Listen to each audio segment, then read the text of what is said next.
We're going to do Turkish Getup position 2 to 3. So position 1 to 2 involves getting a weight off the floor to this position. Position 2 starts here with the weight overhead. Alright, so here we go.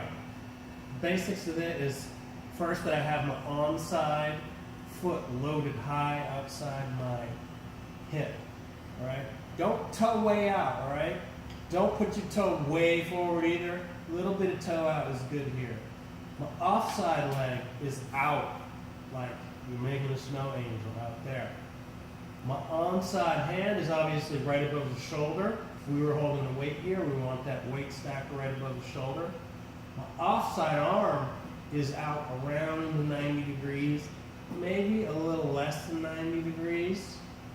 Okay, and I would be flat on my back. So when you're setting up for this, make sure you're not predicting, getting ahead of yourself with this hip up, right? We want the hip all the way down. Same thing with the shoulder. In fact, we want to consciously bring the shoulder blade down, away from the ear, and down into the floor.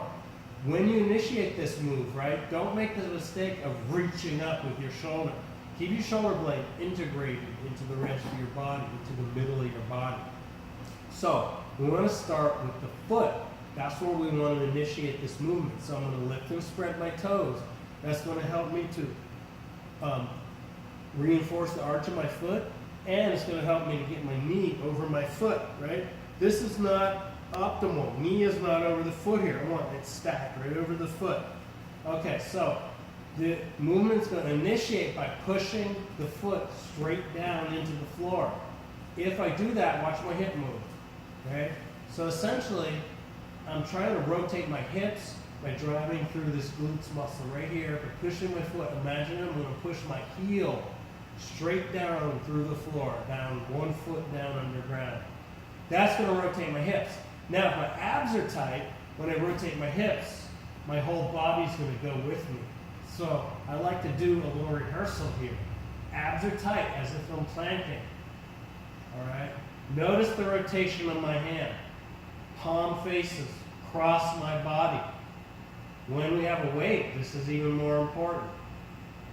So, the first element of this initiates with the hips rotation.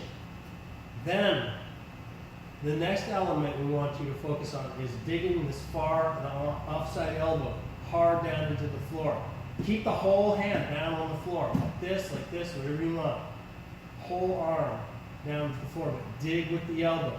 So if we do those two things really hard, we could almost get the rest of the body to come up off the floor. Then we add in the last element, which is a crunch. There's a little bit of crunch there. So that will keep the left hip down.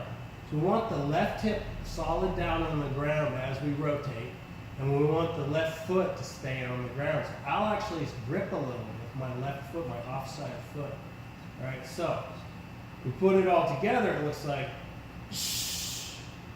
and I'm really on the side. I'm still driving through that foot, trying to turn my hips, staying way on the side. And I slide my arm out to come down. I'll show that from a different angle. So I load the foot. I'm out nice and wide with my offside foot. Lift and spread the toes. Watch the arch of my foot. I don't know if you can see that with the camera, but when I lift and spread the toes, the knee deviates out and the arch lifts.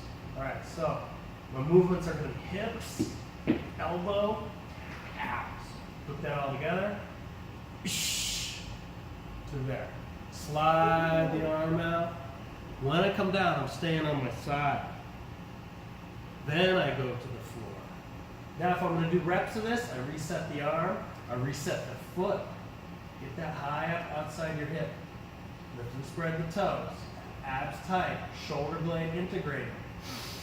Push the elbow down. Rotate the hips on the exhale. Like that. And then I can slide out to the side. Still driving through that foot. Down to the floor. And so on. Give it a try.